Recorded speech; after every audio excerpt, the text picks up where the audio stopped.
Bonjour à tous, bienvenue, c'est 9h50 le matin Bretagne. Nous sommes très heureux de passer cette petite heure en direct avec vous. Alors ce matin, notre invitée d'honneur, c'est la pétillante chanteuse Isabelle Aubray.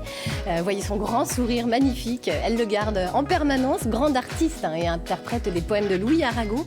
Entre autres, elle a fait en octobre 2016 ses adieux au public parisien après un passage remarqué à l'Olympia qui a retracé une carrière exceptionnelle, marquée par des moments de gloire et les affres du destin qu'elle nous racontera tout à l'heure. Ce mois-ci, elle sort un double album live accompagné d'un DVD avec tous ses plus grands succès. On aura un immense plaisir à la retrouver dans un instant.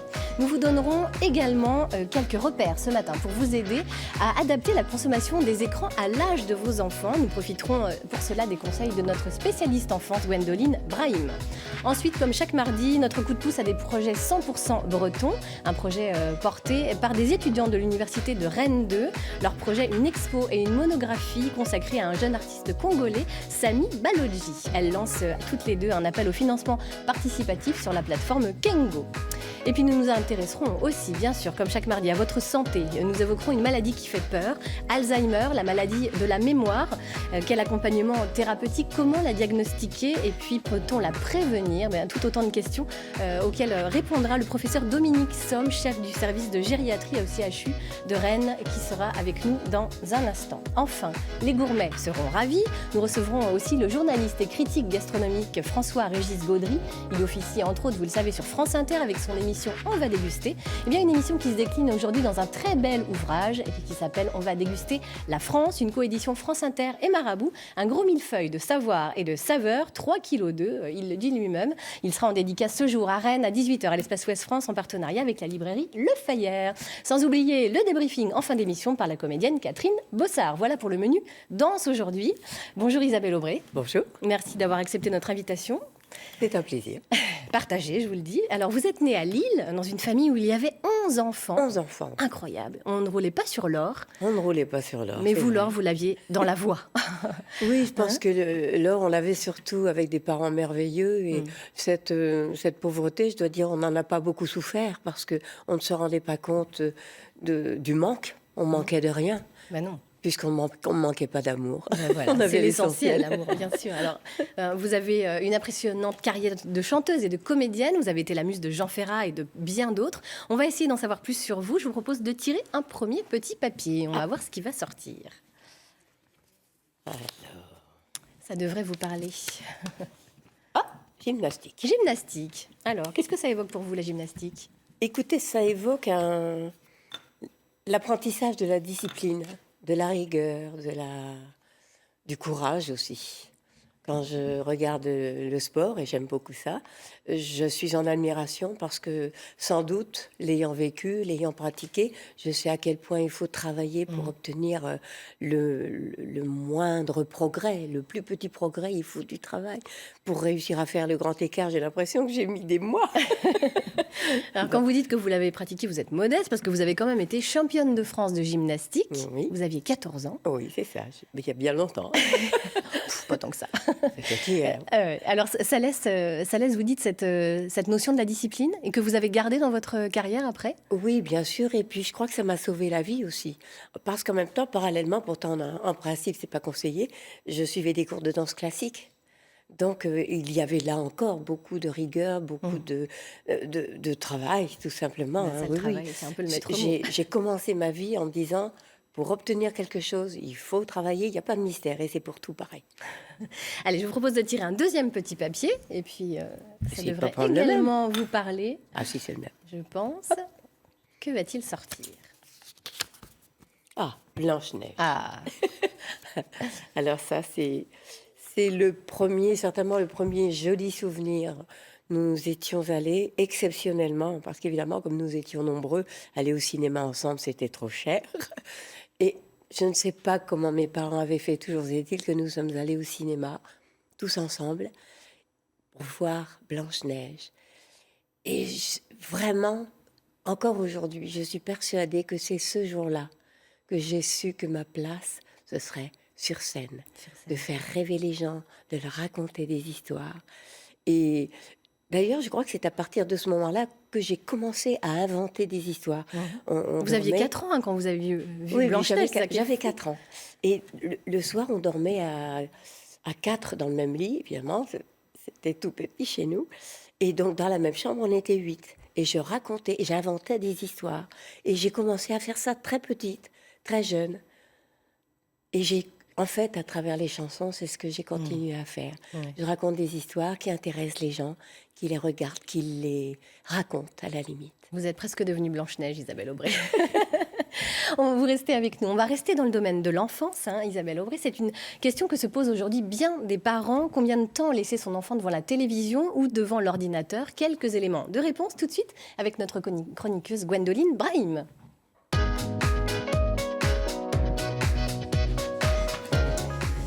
Bonjour Gwendoline. Bonjour. Alors, fan de Blanche-Neige, vous aussi, je suis sûre. Oui. Ah non. J'ai pas l'impression. Disons que les chansons sont quand même très dans l'aigu dans Blanche-Neige, mais Je sinon vais pas c'est vous un très demander beau de vous y dessin. mettre, mais un jour mon prince viendra, non? Oui, bien on l'a toutes chanté, je crois. Bah, c'est ça. Oui, on a tout l'espoir qu'un jour. Allez, vous allez nous donner ce matin quelques repères pour adapter la consommation d'écran à l'âge de nos enfants. C'est vrai qu'en ce moment, on nous fait peur, on nous dit les écrans, jamais, Oui, ça c'est fait mauvais. peur, mais bon, faut quand même être honnête, ça fait partie du quotidien. On est tous avec. Dans les salles d'attente, on regarde beaucoup plus nos téléphones que les vieux magazines qui n'ont plus d'âge. C'est ça. Ils sont partout, on télécharge des petits jeux, on se rend compte que les niveaux sont sans fin. On est vraiment très, très addict de ces petites choses. Et nos enfants qui sont les rois de l'imitation, eh bien, ils font pareil. Après, on leur tape sur les doigts, mais finalement, eh ben, c'est peut-être de notre faute. C'est par là que tout commence. Alors, qu'est-ce qu'il faut éviter ou du moins modérer? Il ne faut pas diaboliser tout, c'est vraiment le point trop n'en faut. Alors, je pense que tous les parents l'ont vu un jour. C'est cette affiche des éditions RS qui a été faite en partenariat avec le psychiatre Serge Tisseron, qui explique très clairement, enfin, qui donne quelques petites clés comme ça pour montrer aux parents qu'à chaque âge, il y a un écran adapté. Voilà, en fait, exactement. Donc pas avant 3 ans. Avant 6 ans, on n'a pas de console à nous. Il faut éviter la solitude, que l'enfant se mette un petit peu de côté comme ça. Internet, pas tout seul avant 9 ans. Et les réseaux sociaux, pas avant 12 ans, voire même le plus tard possible. Voilà. Alors, parce que le risque, c'est quoi? C'est l'enfermement, c'est le manque de communication, c'est que l'enfant dialogue juste avec son écran. Il y a un âge pour tout, finalement. Par exemple, avant 6 ans, l'enfant, il a besoin de toucher les choses. Si on met les écrans à un moment où l'enfant a besoin va avoir des repères dans son environnement et on va comme ça bloquer tout ce qui va être l'apprentissage du toucher, des couleurs. Du sensoriel. Du sensoriel, de la relation avec autrui. Et ça, c'est pas bien du tout parce qu'il risque de se conforter dans l'isolement. Donc ça, on évite. Et on évite aussi ce phénomène de télé-babysitter ou d'écran babysitter, le fait de mettre quelque chose comme ça, un film à l'enfant, ou le laisser devant les jeux vidéo tout seul pour nous vaquer à nos occupations. Parce qu'alors forcément, ça induit que l'enfant a libre accès à tout ce qu'il veut regarder, pas forcément de son âge. Et les jeux vidéo, c'est pareil. Il y a des petites pastilles qu'il y a au dos des jeux vidéo. Donc on ne peut plus dire qu'on ne s'y connaît pas et qu'on laisse nos enfants jouer à tout ce qu'ils veulent. Parce qu'il y a des gens dont c'est le travail qui mettent des petites pastilles derrière. Et c'est pas seulement pour faire joli. Il faut faire très attention parce qu'en plus, c'est de plus en plus proche de la réalité. Donc un enfant, un collégien, s'il vous demande un jeu où il y a écrit moins de 16 ans derrière, ce n'est vraiment pas conseillé du tout. Alors, qu'est-ce que les écrans peuvent apporter de positif? Parce qu'il faut quand même nuancer malgré tout. Oui, on peut se faire une super soirée télé ou jeux vidéo en famille ou avec les copains après l'école, du moment que ça reste fédérateur et qu'il y a quand même un lien social autour de ça. Un dialogue. Absolument, il n'y a aucun problème en soi. Il faut juste que ce soit adapté à l'âge et que l'enfant ne se sente pas tout seul avec son écran en tête à tête. J'entends que vous dites souvent « pas tout seul ». Oui, pas tout seul. Et c'est vrai que c'est important. Ouais. Sinon, ils s'enferment dans cette solitude, ils s'y habituent, ils aiment ça. Et après, c'est difficile de faire le chemin et d'avoir une vraie conversation avec lui. Il reste dans son ordinateur. On est 11 enfants, il y a des petits, des tout petits, et je peux vous dire, je connais bien le problème. Et ça m'intéresse beaucoup. Alors, ce qui est positif aussi, c'est les applications qu'on a sur les smartphones, sur les tablettes. Alors, par contre, un conseil, on ne télécharge pas les applications pour les enfants sur nos téléphones à nous. On achète une tablette familiale, ça évitera quelques petites crises et on est tous passés par là, l'enfant qui veut récupérer nos téléphones. Donc, elles sont vraiment faites pour les enfants. On en a aussi où il y a la partie tactile, donc ça va être des lettres en bois, par exemple, qu'on pose sur l'écran, donc il y a une interaction, mais il y a quand même le fait de pouvoir toucher. Il reste le côté sensoriel. Donc ça, c'est très bien. Et puis, elles sont adaptées à l'âge. Et même si nous, on veut réviser nos tables de multiplication, il y en a qui sont faites pour nous aussi. Et alors, dans ce domaine, il y a une start-up française qui s'appelle Adodis qui a créé quelque chose de vraiment, enfin, moi, je trouve ça vraiment génial. C'est une application qui permet de transformer n'importe quel texte, donc que ce soit sur l'ordinateur ou quelque chose, sur un traitement de texte, de sorte qu'il soit lisible et accessible par n'importe qui. Donc, un enfant qui aurait des troubles en dys, donc ça va être la dyslexie, la dysphasie, ou même un allophone ou un malvoyant, il va comme ça pouvoir avoir accès à tout. Au niveau de l'accessibilité et de l'autonomie, on est vraiment au top presque parce qu'il n'y a plus besoin d'une tierce personne pour aider à déchiffrer un texte ou pour aider au niveau du savoir ou de la culture, avoir accès à des choses qui finalement ce n'est pas à leur portée parce qu'ils ne peuvent pas parfois même le déchiffrer. Là, ça permet quand même d'avoir une multitude comme ça d'informations qui soient accessibles à n'importe qui. Et donc pour ça, l'application est vraiment géniale. Merci pour le conseil. Alors, il faut quand même rester lucide, hein, les écrans font partie de notre quotidien. Oui, on a grandi avec. Il y a des dessins animés aujourd'hui qui sont cultes. On n'a loupé pas un épisode quand on était enfant. Et c'est pareil pour nos enfants. Il ne faut pas comme ça les mettre à l'écart parce que ça fait aussi partie de la société et puis du monde dans lequel ils vivent. Mettre un enfant à l'écart, arriver dans la cour de récréation, clairement, il ne sait pas de quoi parlent les copains. Parce que les copains regardent la télé, les copains jouent aux jeux vidéo.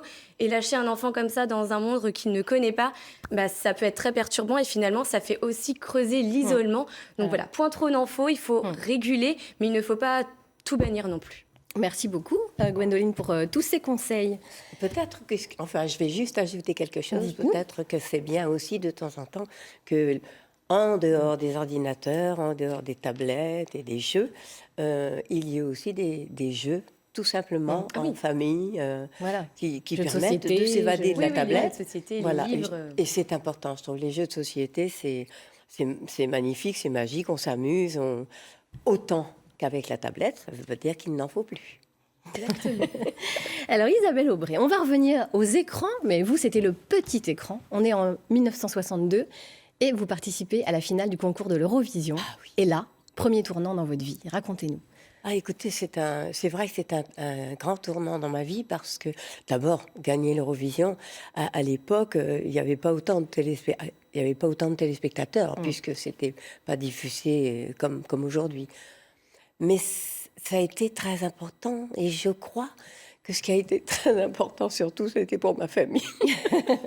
Ils étaient tous devant l'écran. Alors là, pour le coup, Gwendoline. Ah oui, là, je peux vous dire, ils étaient tous devant l'écran et c'était mignon parce que les plus petits disaient « On va avoir des patins à roulettes, on va avoir un vélo, je vais peut-être avoir un réfrigérateur. » Et je me souviens de tout ça avec beaucoup d'émotion parce que le fait d'avoir gagné l'Eurovision, ça ne veut pas dire pour autant qu'on a un talent fou et qu'on a une carrière. Un peu quand même. Après la carrière, il faut la faire. Vous l'avez faite, vous l'avez faite, et bien. Alors cette chanson s'appelait Un premier amour, hein, c'est ça? Oui, absolument. Mais c'est un joli souvenir parce que on ne s'attendait pas du tout à moi. Si vous regardez l'image, j'ai l'air d'une petite fille, là, mais je crois que je suis une petite fille. J'ai un trac fou, je suis vraiment pas bien et je ne sais pas me montrer. Donc les journalistes ne savaient pas qui j'étais. Et j'entendais dans l'écoute, mais où elle est? C'est qui? Qui est-ce? Et les journalistes me cherchaient. La petite Isabelle Aubray est Parce demandée que sur pendant la scène. les 3 jours de préparation, je ne m'étais pas montrée ou très peu. Donc oui, c'est un très joli souvenir. Un très joli souvenir que vous avez transformé parce que cette même année, en 62, donc vous faites une rencontre décisive. Vous rencontrez Jean Ferrat. Et là, c'est un autre tournant. Alors, très honnêtement, cette année-là, je ne rencontre pas vraiment Jean Ferrat. Je rencontre Gérard Mess, qui est le producteur et l'ami de Jean Ferrat. Donc vous rencontrez Jean Ferrat par son biais. Son biais. Et donc Ferrat avait enregistré 2 enfants au soleil. On ne sait pas pourquoi, ça n'a pas marché avec Jean Ferrat. Et Gérard a dit à Jean, il faut absolument que tu donnes cette chanson à Isabelle Aubray. Elle, je suis sûre que c'est pour elle. Et effectivement, ça a été le premier départ parce que j'ai enregistré la chanson. Jacques Brel a entendu à la radio. Il a dit, je veux cette petite-là avec moi en tournée, ce qui était magnifique. Ouais. Et je suis partie en tournée avec Jacques Brel. Jacques Brel, incroyable. Début de carrière. Et il se brise malheureusement, ce début de carrière, par un accident. Oui, alors ça, c'est vraiment l'incident de parcours un petit peu ennuyeux dans la mesure où 15 jours après l'accident, je devais commencer à tourner Les Parapluies de Cherbourg avec Jacques Demy. Ouais. Et les chansons de Michel Legrand. Et donc, tout s'est arrêté à ce moment-là. Ça a été là, ça a vraiment été un changement de cap. Et c'est là aussi où je vous disais tout à l'heure, la gymnastique, Oui. le sport, tout ça, ça m'a sauvé la vie parce que, évidemment, j'étais solide, tonique et bien, Et puis, je me suis remise de tout ça. ouais, vous en êtes sorti avec une volonté d'acier, bien sûr. Et puis en 69, vous chantez à nouveau, bien sûr. Et vous faites donc, vous continuez votre carrière avec Gérard Mess. Oui, bien sûr. Mais de toute façon, on ne s'est Depuis plus jamais toujours, quitté. vous ne vous Oui, êtes plus on ne jamais s'est quitté, bien quitté. entendu. Et tout un tas de nouveaux succès, nombreux d'ailleurs. D'ailleurs, c'est à peu près, si vous voulez, c'est au milieu de tout ça que je rencontre Ferrat, parce que là, évidemment, on fait vraiment connaissance, puisqu'il y a C'est beau la vie. C'est Michel Senlis, Claude de l'Écluse qui écrivent le texte, et Ferrat qui fait la musique. Et je rencontre aussi Aragon. Et là, Ah oui, c'est à cette période-là. c'est la trilogie magique, parce que c'est pour une enfant qui débute dans ce métier qui est un métier difficile, ça me donne vraiment envie du choix, de ne faire que des choses de belle qualité. Ouais. Je suis une enfant d'ouvrier. Je représente, et encore aujourd'hui, je représente la classe ouvrière. Et je suis fière de me dire que pour eux, et pour tout le monde, bien évidemment, mais je les représente et ils sont fiers de moi. Quand le monsieur Mitterrand m'a offert la Légion d'honneur, eh bien, j'ai été heureuse d'avoir avec moi des copines d'usine, des copines de classe, des gens qui étaient de mon milieu, de mes racines. Je suis une enfant du peuple et je suis fière de l'être. Oh, ces petits yeux qui pétillent sont magnifiques. Vous restez avec nous, Isabelle Aubray. Justement, on va parler de solidarité, parce que je sais que c'est un domaine qui vous est très cher, Bien sûr. quand vous parlez du peuple, justement. Alors nous, tous les mardis, nous mettons en lumière des projets bretons qui font appel au financement participatif. Eh bien, nous allons tout de suite recevoir 2 étudiants de l'Université de Rennes 2 qui vont nous présenter leur projet.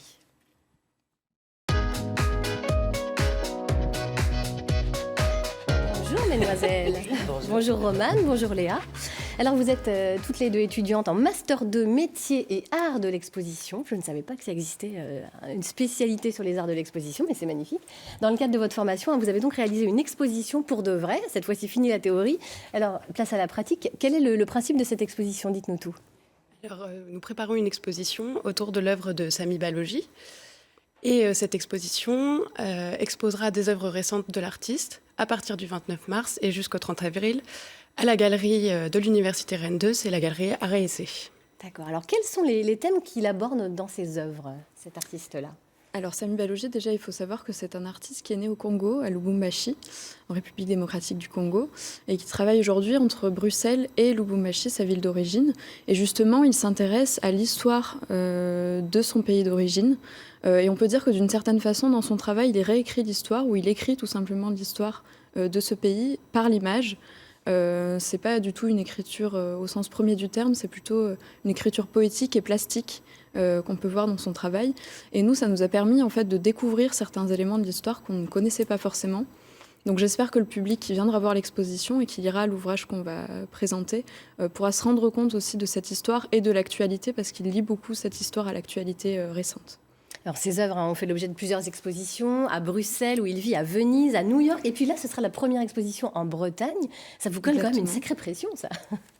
Oui, on peut dire qu'on a un petit peu la pression, puisque effectivement, Sami Balogi a une visibilité en ce moment qui est certaine. Il a aussi exposé cette année au Palais de Tokyo pour l'exposition Diorama. Et il était aussi présent à la Documenta, à la fois à Athènes et à Cassel. Et c'est un artiste dont les préoccupations trouvent une résonance dans l'actualité. Donc, Alors, est-ce que vous avez collaboré avec lui très concrètement pour la monter, cette exposition? Alors justement, on va le rencontrer en janvier. Il va venir faire un workshop à Rennes avec nous. Donc on va pouvoir à cette occasion l'interviewer notamment et travailler avec lui sur l'exposition. Oui. Alors, il y a d'autres événements qui vont rythmer cette exposition, des projections, des concerts, et puis cet ouvrage que vous évoquiez là tout à l'heure. Vous pouvez nous en dire plus un petit peu? Oui, alors c'est le premier ouvrage critique et scientifique autour de l'œuvre de Sami Balogi en langue française. Donc c'est vraiment un projet complètement inédit qu'on est en train de monter. On va inviter des spécialistes de l'artiste et des disciplines qu'il travaille et qu'il interroge, notamment des historiens de l'art évidemment, des artistes qui vont pouvoir écrire dans cet ouvrage autour de la pratique de l'artiste.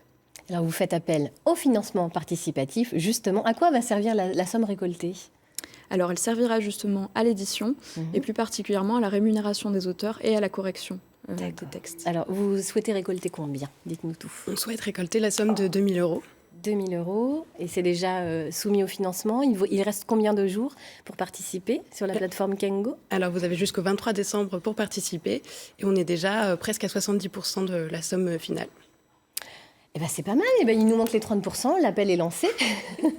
Ce sont des sujets qui vous touchent, Isabelle Aubry? Bien sûr, puis de voir ces deux petites jeunes si vaillantes et si courageuses, je trouve ça magnifique. Avoir des projets comme celui-là, c'est entre guillemets, c'est beau. Voilà. Merci. Merci, bravo. Ouais. Alors avant de se quitter, une petite précision, l'exposition consacrée à Sami Balogi sera à découvrir du 29 mars au 30 avril 2018, c'est bien ça, vous me dites si je me trompe, dans l'espace de la Galerie d'Art et Essai sur le campus de l'Université de Rennes 2.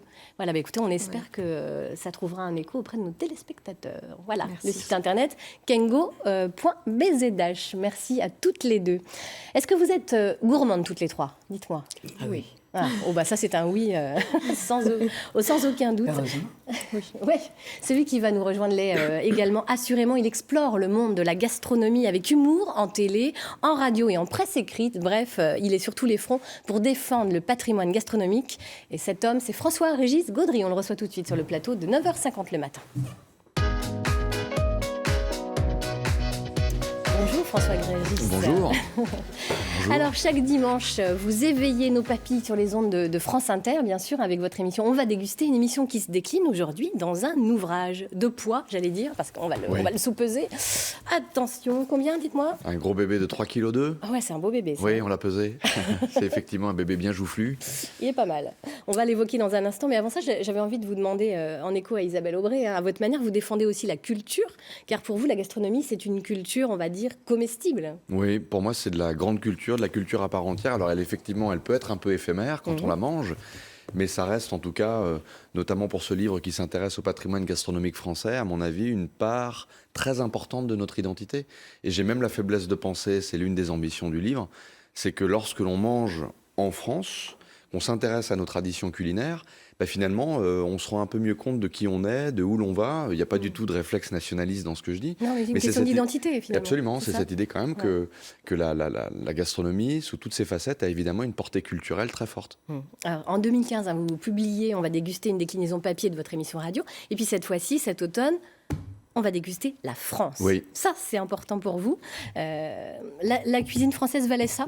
Valait bien ça? Largement. En fait, on s'est dit, on avait très envie, comme ça s'était bien passé avec nos éditeurs, de remettre le couvert, entre guillemets, et de se pencher sur un nouveau projet. Et la France s'est imposée assez rapidement. Le premier livre, comme vous le disiez, c'était une encyclopédie un peu tous azimuts, qui s'intéressait à tout et sans frontières. Et là, en quelque sorte, on rétablit les frontières, mais dans le bon sens du terme, sans hostilité, avec juste une immense curiosité à l'égard du patrimoine gastronomique français, tout simplement parce qu'on a la chance, et on s'en rend pas forcément compte tout le temps, d'être dans un pays qui possède certainement le patrimoine ou l'un des patrimoines gastronomiques et culinaires les plus riches au monde. Et on était surtout aux premières loges en ayant la chance de pratiquer ce métier de journaliste gastronomique en France, avec tout un collectif d'experts, et bien d'être évidemment tout près de ce patrimoine qu'on pouvait tâter, goûter. Et c'est comme ça qu'on s'est lancé dans cette aventure. C'est une sacrée aventure. Alors c'est une coédition France Inter et Marabout. C'est une sorte de millefeuille, 432 pages, 1250 spécialités. C'est un truc de dingue. Oui, c'est un truc assez énorme. Alors évidemment, on aurait même pu en mettre toujours plus, parce qu'à un moment donné, il faut bien s'arrêter, mais on a essayé de porter vraiment un regard panoramique sur tout le patrimoine gastronomique français, et ça va d'une très très bonne recette de macarons à la vanille de Pierre Hermé à la cuisine dans le cinéma de Claude Sautet, en passant par la gastronomie, la façon dont les philosophes français en ont parlé, ou dans l'œuvre de Georges Perec. Donc on aborde à la fois vraiment la gastronomie en France, avec des passerelles culturelles qui vont vers la géographie, l'histoire, la littérature, la philosophie, le cinéma. C'est très riche et transversal. Et exactement, c'est tout à fait transversal et panoramique, c'est comme ça qu'on l'a imaginé. Alors, vous vous intéressez bien sûr à la gastronomie bretonne, Évidemment. et comme on est un petit peu chauvin aussi, on a envie de vous poser une question cruciale. Le phare, avec ou sans pruneaux? Alors ça, c'est la grande question, ça se bataille, ça bataille, je crois, un peu dans les chaumières bretonnes. Ah oui. On va dire que si on se réfère à peu près à l'hypothèse telle qu'on l'a vérifiée auprès de certains historiens et de ceux notamment qui s'intéressent de près au patrimoine breton, globalement au départ, dans sa version paysanne et rustique, le phare, comme c'est montré d'ailleurs sur cette photo, ne possédait pas de pruneaux. Et ensuite, évidemment, la légende raconte que des corsaires malouins auraient pillé les cales de marins qui arrivaient dans le port de Saint-Malo, en auraient tiré le rhum, la vanille et les pruneaux secs, qui à l'époque était une denrée qui voyageait puisqu'elle était séchée, et ces aliments-là exotique, plus ou moins, puisque même le pruneau était assez exotique pour les Bretons, a fini par agrémenter le phare. Et c'est comme ça qu'on a obtenu un phare breton. Mais au départ, c'était une espèce, d'ailleurs, la définition de phare en breton, c'est une espèce de bouillie de froment. C'était une économie d'ingrédients, il y avait assez peu de choses, une espèce de bouillie céréalière qui peu à peu s'est transformée en un gâteau un peu plus raffiné. Délicieux. Et d'ailleurs, la recette que vous donnez, c'est celle de Thierry Breton. Et oui, qu'on adore, que évidemment. nous avons reçu la semaine dernière, un chef incroyable. Prodigieux, et qui fait sa recette de phare à Paris, dans ses établissements, et qui passe ses journées à expliquer aux clients, aux clients parisiens que le phare peut exister sans pruneaux. Et il a du boulot. Alors, je vais vous poser une question. Quand vous avez fini ce livre, vous avez l'impression d'avoir fait le tour d'horizon le plus important, en tout cas. À un moment donné, est-ce que vous dites j'aurais dû mettre celui-ci aussi? Oui, bien sûr. Je passe mes journées à le faire, même si on est quand même très complet.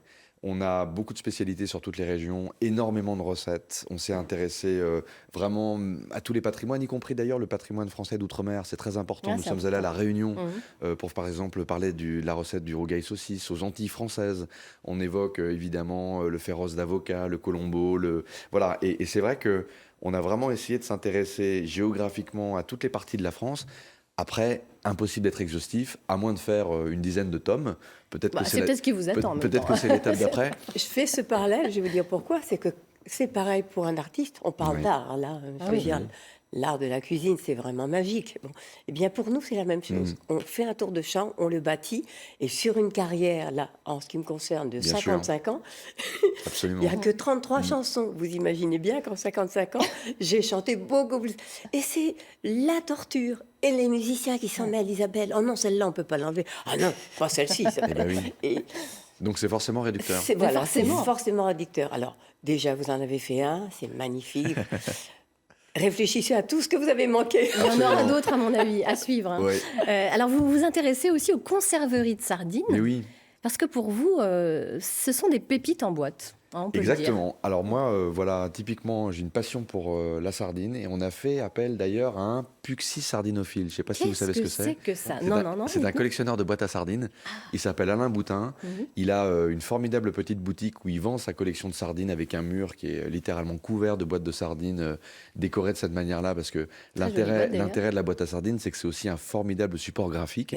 Et il nous a prêté une partie de sa collection. Alors évidemment, on n'en a qu'un petit échantillon dans le livre, mais ça a le mérite, cette collection, de faire un peu le tour des conserveries, et notamment des conserveries bretonnes, puisque de Saint-Guénolé à Douarnenez, en passant par Quiberon, toutes les grandes villes portuaires bretonnes avaient évidemment sa conserverie. Et quoi de meilleur qu'une sardine? C'est un produit bon marché, un produit extrêmement bon pour la santé, oméga 3, etc. Et puis c'est un produit qui peut être délicieux, notamment si vous prenez une très bonne tranche de pain de campagne, recouvert d'un petit peu, tartiné d'un petit peu de beurre, au beurre salé et breton évidemment. forcément. Et puis une très belle sardine de belle qualité, voilà qui fait l'affaire, un repas délicieux. Ouais. De la simplicité, avant tout. De la simplicité. C'est ce que vous défendez aussi. Et il y a évidemment la haute cuisine, il y a évidemment des grands chefs 3 étoiles dans ce livre qui ont mis leur grain de sel, Alain Passard, Pierre Gagnère, Michel Bras et quelques autres, les grands chefs français. Mais on a tenu évidemment à parler aussi de cette cuisine simple, cette cuisine ménagère, cette cuisine nourricière de tous les jours, qui nous parle beaucoup au cœur et à l'estomac. Une cuisine généreuse, donc. Absolument. Alors, vous mettez aussi en avant les crêpes et les galettes. Oui. Allez, on peut savoir lesquelles ont vos préférences. Écoutez, moi, l'idée de ce livre, c'était pour chacun des compartiments du jeu, entre guillemets, de faire appel à des experts. Et là, en l'occurrence, on a fait appel à Bertrand Larcher, qui est un formidable entrepreneur breton, qui a plusieurs crêperies à Cancale, à Saint-Malo, également à Paris et au Japon. Il a un succès fou.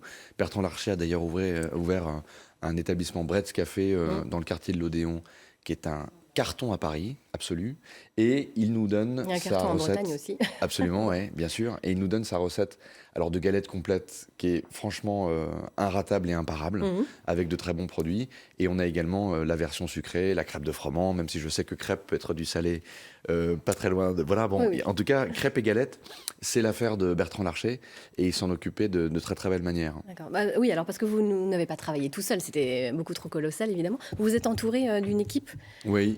pour Et vous aider dans Et c'est ce- sans doute ce qui fait peut-être la fiabilité, l'autorité, la crédibilité de cet ouvrage, c'est qu'on s'est vraiment, je me suis vraiment entouré d'un collège d'experts très important, puisqu'on est environ 140 contributeurs, donc ça fait Oui. beaucoup. Alors il y a les journalistes qui m'entourent dans mes différentes activités, à la radio sur France Inter, à la télé sur Paris Première, mais on a également, comme je vous le disais, fait appel à des grands chefs, des experts, des artisans de bouche, des pâtissiers, des critiques vins, des maraîchers. On a par exemple un maraîcher formidable qui s'appelle Xavier Mathias, qui est dans la Loire, et qui lui a pris en charge toutes les pages qui concernent les légumes. Donc on a des très très belles pages sur la courge française, sur le radis, sur les haricots. Et sur chacun des domaines, comme ça, des experts sont intervenus. Alors, vous donnez aussi, chose étonnante, des conseils de lecture de livres de cuisine. Oui. C'est marrant. Ouais, Mais oui, pourquoi parce que là encore, dans cette idée que la gastronomie est de la culture à part entière, Ouais. c'est évidemment des livres qui ont marqué le paysage littéraire en France. Il y a des livres de cuisine qui ont marqué leurs époques. Ah oui. Il y a des collections absolument formidables. Spontanément me vient à l'esprit la fabuleuse collection de Robert Laffont dans les années 70, qui avait été lancée donc par cette maison d'édition pour faire signer tous les chefs de la nouvelle cuisine. Mhm. Donc ça a été des chefs très importants, les Paul Bocuse, les Michel Troisgros, les Michel Guérard, etc. Bah, voilà une collection qui a vraiment marqué son époque, qui est désormais en plus un objet très précieux pour les gourmets. Les livres se vendent d'occasion sur Internet à des sommes absolument folles. Et ça a eu le mérite, à une certaine époque en France, de codifier la gastronomie française. C'est ça qui est important. Mhm. Il faut vraiment, je crois, réhabiliter la littérature gourmande dans sa façon de fixer à une époque ce qu'a été une cuisine.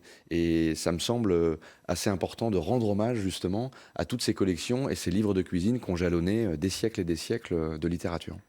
Mais écoutez, le livre est aussi généreux que vous, François-Régis Gaudry. Alors, vous serez ce soir à 18h à l'Espace Ouest France de Rennes en partenariat avec la librairie Le Fayard pour une séance de dédicace. Absolument. Et dans la foulée, vous tournerez un numéro de Très Très Bon, votre émission Oui. sur Paris Première. Donc voilà, vous avez déniché de bonnes adresses à Rennes. Allez, dites-nous tout. Ah ouais, ouais. Deux comme ça spontanément. Le Bercail, une Ah adresse qui me plaît beaucoup. Petit bistrot Des jeunes. gastronomique, Des jeunes qui sont un jeune installés, couple qui ont ouais. pas mal de succès.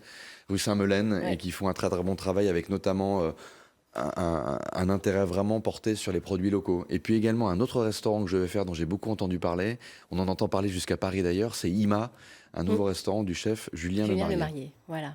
Merci infiniment Merci. à vous. Et puis on rappelle, on va déguster la France. C'est une coédition France Inter et Marabout. Merci beaucoup Merci. François-Régis Gaudry. Vous restez avec nous parce que forcément, je vous voyais très intéressé par la présence évidemment d'Isabelle Aubray qui nous fait l'honneur d'être avec nous ce matin. Alors vous avez les affres du destin qui vous ont un petit peu malmené parfois, Isabelle. Hein. Vous avez eu un deuxième accident en 81. Mais pareil, encore une fois, vous vous en remettez. Vous êtes, Oui, très bien, Vous êtes tombé d'un heureusement. trapèze, en fait, c'est ça, au Gala des artistes. Hein. Ah oui, quand on est sportif dès l'enfance, Ouais. on reste sportif jusqu'à la fin de sa vie. Entre-temps, j'ai fait du deltaplane, de la planche à voile, de la plongée sous-marine et du trapèze. Alors, je suis tombée de mon trapèze. Rien ne Mais vous arrête. ça reste toujours des moments très, très vigoureux, très forts, très denses. Et au moins, quand je raconte des histoires, et les chansons, évidemment, ne parlent pas de ça, mais elles parlent de la vie, elles parlent des gens, de ce que les gens vivent aussi. Tout à l'heure, on va parler de la maladie d'Alzheimer. Dans cet album, il y a l'histoire d'un jeune homme qui est tombé dans cette maladie et puis voilà, qui disparaît. Et dans les histoires qu'on raconte en chanson, on raconte tout. Et chaque chanson est une petite scénette, une petite histoire, et c'est la magie de la chanson française, la chanson de tradition. Ces histoires-là, les gens, quelle que soit la chanson, ils se l'approprient, ils se la racontent, ils se la transforment. C'est magique, les chansons. J'aime énormément la chanson. Pas besoin de nous le dire, là je pense qu'on avait bien compris. Alors en septembre 2016, vous avez sorti un nouvel album qui s'intitulait Allons enfants, que vous avez chanté ensuite sur la scène de l'Olympia. Si je vous dis 3 octobre 2016, pour vous c'est une date importante. Oui, c'est une jolie date parce que je retourne dans ce théâtre de l'Olympia où j'ai débuté avec Jacques Brel. Donc, j'y retrouve évidemment les émotions, les premières chansons que je chantais. J'avais donc gagné l'Eurovision, je chantais Deux enfants au soleil. J'avais presque rien, mais j'y mettais tout mon cœur. Et oui, c'est un joli souvenir, parce que forcément, quand on entre dans ce théâtre avec tant d'années de carrière, tant d'années d'émotions, des soucis. Aussi, J'aime oui. pas tellement. Ce ne sont pas des drames. Il n'y a pas une petite vie.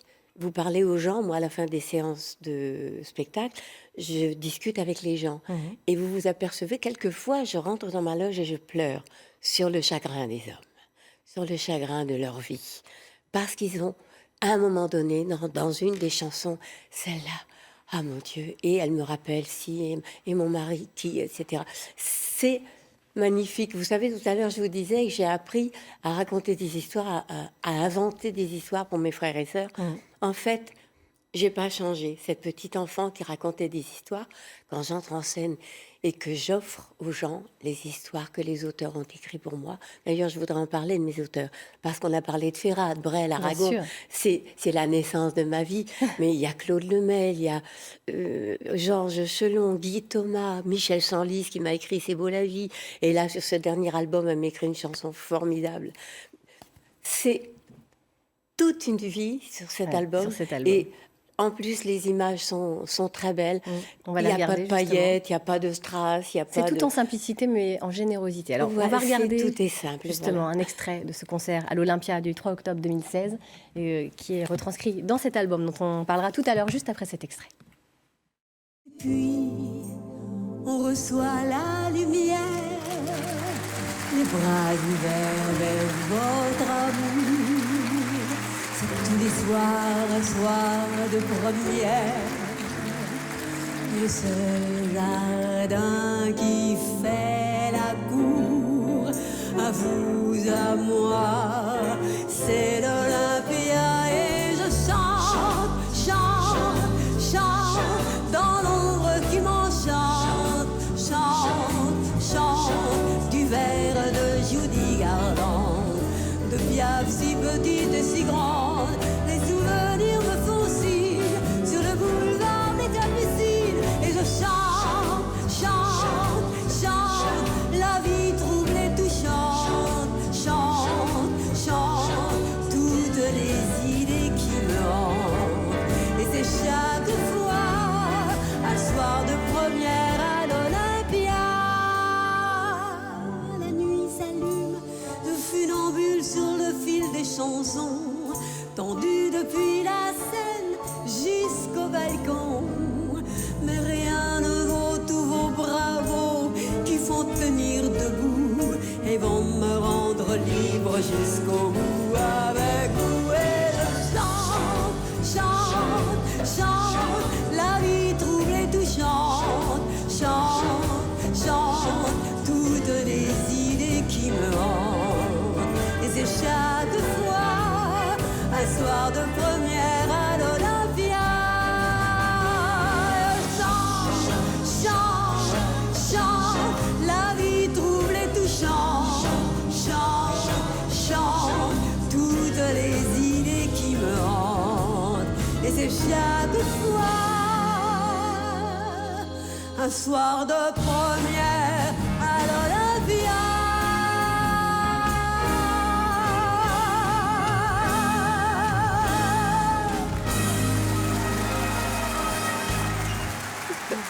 Un vrai soleil, Isabelle Aubray, lumineuse. Une belle chanson de Claude Lemel et Roland Vincent.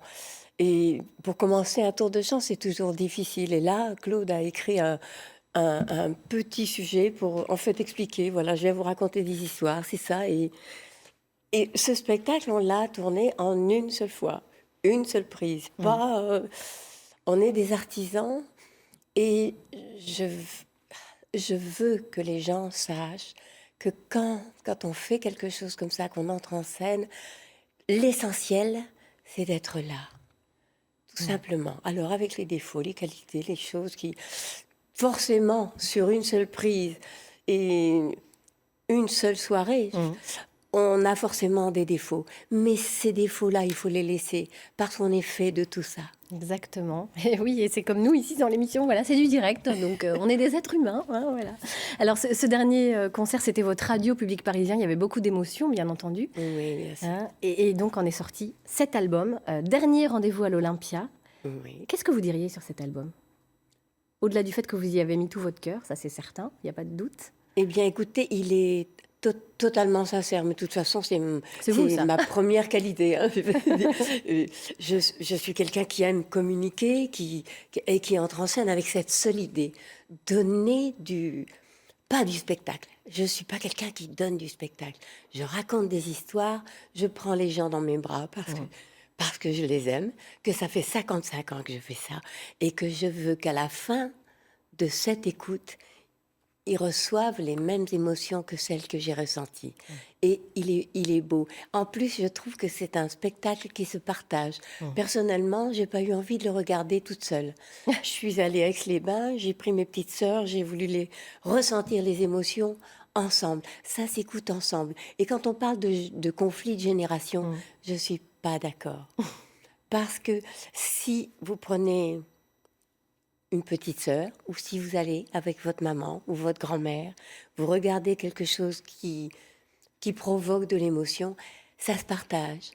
Et là, c'est un album à partager. Voilà, c'est un album un double album live avec en plus c'est comme un la DVD. cuisine. Bah, c'est ça, c'est comme la Est-ce que cuisine. vous allez J'y vous pensais. faire un beau plat et le manger tout seul? Bah non. Bien sûr. Vous faites un plat géant pour le partager. C'est pareil. C'est Et pour créer du exactement- lien. Oh oui, c'est pour Exactement, créer créer du du lien, c'est pour partager les émotions. Il y a une petite institutrice la semaine dernière qui m'a dit « Ah, cette chanson-là, je vais la faire apprendre à mes élèves. » Et ça, c'est magnifique. C'est magnifique, bien sûr. Est-ce que vous allez sillonner la France en province pour une ultime tournée également? Est-ce que vous allez aussi dire Ah en- oui, bien sûr. Oui. Là, au mois de janvier, je pars en tournée avec la tournée H tendre, ce qui est un grand plaisir parce que je vais vous dire, je commence avec un poème d'Aragon.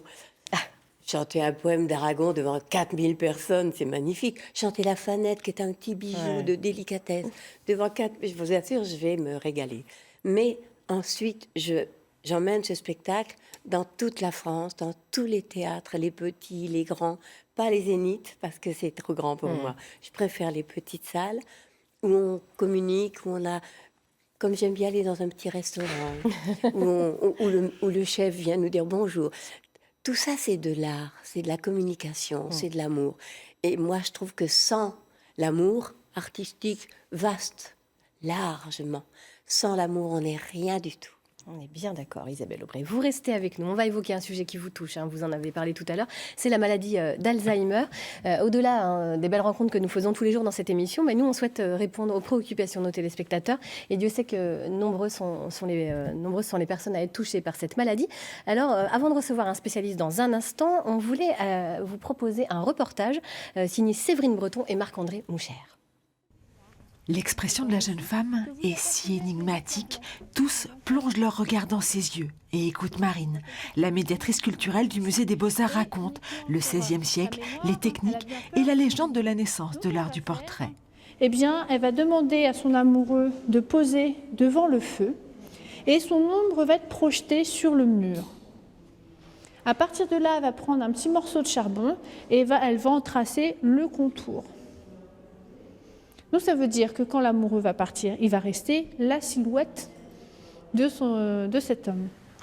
Une femme qui a peur d'oublier son amoureux, Marine Certain n'a pas choisi l'histoire tout à fait par hasard. La plupart de ses visiteurs du jour souffrent de la maladie d'Alzheimer. Et ce qui est épatant, c'est qu'en fait, moi, dans le groupe, là, je ne sais pas forcément qui est en situation de handicap et qui accompagne. Parce que du coup, finalement, c'est ça l'objectif aussi, je sais, de l'association, c'est que ça soit un moment commun et qu'on oublie la maladie. Quand la maladie frappe, le risque est grand de s'enfermer, par peur des difficultés, peur de se perdre, peur aussi du regard des autres. Tous savent pourtant que la vie doit continuer. L'idée, c'est de faire en sorte que ces personnes puissent continuer à vivre de la meilleure manière possible pour elles, comme tout le monde ou presque, malgré les difficultés et surtout en lien avec les autres dans la société. Quelques notes de musique, un joli tableau. Quand les mots, la mémoire font défaut, l'art réussit lui à faire passer les émotions, à faire passer de bons moments. On n'en parle pas spécialement, hein. On essaie de voir le bon côté des choses. Il y a toujours, avec du mauvais, après on trouve du bon et il est encore meilleur. C'est très agréable et intéressant surtout. Ça fait du bien à tout le monde parce que ça apaise. Voilà, hein. Donc l'environnement est tout de suite meilleur, hein, voilà, et la vie est tout de suite plus agréable. Hein. Sur la toile, l'autre jeune femme reste impassible. Mais dans la salle, des sourires s'allument, la mémoire flanche parfois, mais le cœur, lui, n'oublie pas. Et pour aller plus loin sur ce sujet, nous recevons tout de suite le professeur Dominique Somme, chef du service de gériatrie au CHU de Rennes.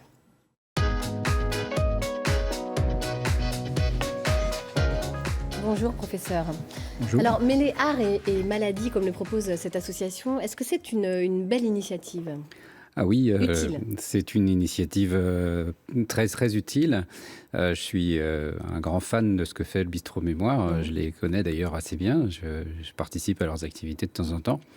Et puis, par contre, ça n'est pas, je dirais, à proprement parler de l'art-thérapie. Ce n'est pas une proposition thérapeutique, c'est une proposition qui vise à faire en sorte que les personnes atteintes de la maladie vivent comme tout le monde, aient ce même rapport à l'art que tout le monde. Voilà. Et c'est ça qui est beau, et ça vit aussi grâce au bénévolat. Et les bénévoles, ils sont indispensables à tous les stades de la maladie. Bien sûr. Et donc ça, c'est aussi important à souligner. Évidemment. Alors Alzheimer, c'est un mot qui fait peur, bien sûr. Ce que redoutent les patients, finalement, c'est avant tout de ne plus reconnaître leurs proches. De quoi s'agit-il précisément ? Qu'est-ce qui est en jeu chez ces patients-là, justement ? Alors, il y a plusieurs façons de répondre à votre question. Alors, la première façon, je dirais la façon biologique, c'est de parler de la maladie en elle-même. Alors, si on parle juste de la maladie d'Alzheimer et pas des maladies apparentées, parce que ça va devenir trop compliqué, c'est une maladie qui touche une protéine qui est dans le cerveau. Et cette maladie, elle commence très, très, très tôt par rapport à l'apparition des signes. Plus de 20 ans probablement avant l'apparition des signes. Donc, pendant très longtemps, on est malade sans absolument avoir aucun signe. Peut-être moi, je suis malade en ce moment et je ne le sais juste pas. Voilà. Donc, cette phase-là de la maladie est un petit peu troublante. Ensuite apparaissent les symptômes, puis ils vont éventuellement progresser. Donc, ce qui est difficile, c'est de définir à quel moment on est malade. Et même d'ailleurs, les grands spécialistes que nous sommes là, on n'est pas toujours d'accord sur la définition elle-même de la maladie. La maladie. Ensuite, c'est difficile parce que moi, je suis gériatre, je m'occupe de personnes très âgées. Et chez les personnes très âgées, cette maladie, elle devient beaucoup plus difficile à diagnostiquer parce qu'elle est souvent associée à d'autres troubles, associée à d'autres maladies. Et en fait, la façon la plus fréquente d'avoir la maladie dans le très grand âge, c'est d'avoir des maladies associées, d'avoir des maladies intriquées. Donc c'est un diagnostic difficile finalement. C'est un diagnostic, alors c'est un diagnostic qu'il est difficile de faire parce qu'il est aussi difficile de le communiquer à la personne. C'est un diagnostic qui est parfois difficile à faire, je dirais, parce que des fois les troubles sont très, très discrets. C'est aussi parfois difficile parce que les causes peuvent être difficiles à trouver. Mais c'est surtout difficile à communiquer, difficile à dire à la personne, parce que, comme vous l'avez dit, la personne, elle entend autre chose que le diagnostic. Elle entend cette musique infernale. Peut-être un jour, je ne reconnaîtrai plus mes proches. Et ça, c'est l'angoisse primordiale. Alors, il faut surtout dire que ce n'est pas une angoisse qui doit survenir. Plein de personnes vont avoir cette maladie sans jamais ne pas reconnaître leurs proches. Alors, quels sont les accompagnements thérapeutiques que vous proposez aujourd'hui aux personnes malades ? Alors, en réalité, on n'est pas démunis dans cette maladie. Alors, c'est vrai que c'est une bonne nouvelle, déjà. C'est une maladie qui n'a pas de traitement curatif. Il n'y a pas de traitement qui guérisse cette maladie à l'heure actuelle. Il y a la recherche qui est faite sur ce sujet et on peut espérer que dans les années à venir, peut-être, certaines choses seront découvertes, mais ça prendra de toute façon beaucoup de temps. Donc, il faut être prudent sur ce type de nouvelles. Mais par contre, on peut accompagner les personnes en leur proposant un certain nombre de choses qui sont alors à individualiser à chaque personne. Donc des thérapeutiques, par exemple, on va pouvoir parler de la psychomotricité, on va pouvoir parler de l'ergothérapie, on va pouvoir parler de la psychologie et on va pouvoir aussi parler de l'art-thérapie, donc une autre façon d'utiliser l'art comme vous l'avez souligné tout à l'heure. Donc il y a en réalité une palette finalement toute une palette qu'il va falloir adapter à la vie d'une personne, à ses choix, à ses goûts. Et c'est elle qui doit mener, je dirais, le chemin thérapeutique, plus que nous qui devons lui imposer une solution toute faite ou pré-mâchée. Merci beaucoup, professeur. C'est difficile parce que chaque malade a sa maladie. Oui. Puisque son caractère, son tempérament, son environnement. Et que c'est extrêmement délicat. En fait, moi, personnellement, je pense qu'il faut une présence, beaucoup d'amour, de tendresse, que les gens ne soient pas impatients. Et que s'ils sentent que l'impatience monte, il faut sortir, il faut s'en aller et laisser les choses se calmer. Je l'ai vécu, j'en parle sérieusement parce que c'est vrai que c'est très dur à vivre pour les accompagnants. Mais je sais aussi que la tendresse, l'amour, la patience sont vraiment des qualités nécessaires à ceux qui accompagnent. Et c'est pour eux terrible. Oui, tout à fait. Donc, c'est souligner que cette maladie, c'est une maladie qui a quelque chose de particulier, c'est qu'elle touche en réalité souvent un collectif, c'est-à-dire pas seulement une personne, mais aussi une famille, ou en tout cas des gens qui sont proches, qui ne sont pas toujours dans la famille directement. Merci beaucoup, professeur Somme. Et pour aller plus loin, on pourra consulter le dernier numéro de la revue Gérontologie et Société, de laquelle vous êtes rédacteur en chef et qui porte un thème en rapport avec notre thématique de ce matin, maladie d'Alzheimer et droits de l'homme. Merci à vous. On va retrouver maintenant le débriefing de cette émission par la comédienne Catherine Bossard, mais qui en fait, c'est plutôt Blanche-Neige qu'on reçoit ce matin, j'ai l'impression.